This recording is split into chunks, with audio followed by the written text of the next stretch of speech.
рахмет. Не деген шапалақ миым ашып кетті ғой кәдімгі. Ойбай. Рахмет.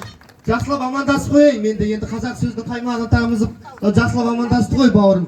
Қалайсыздар? Амансыздар ма? Жағдайларыңыз жақсы ма? Той құтты болсын енді Құдай қаласа. Екі жас бақытты болсын. Енді бүгінгі той иелерін танитын адамдар бар ма жалпы осы жерде? Танып келіп отырсыздар ғой, иә?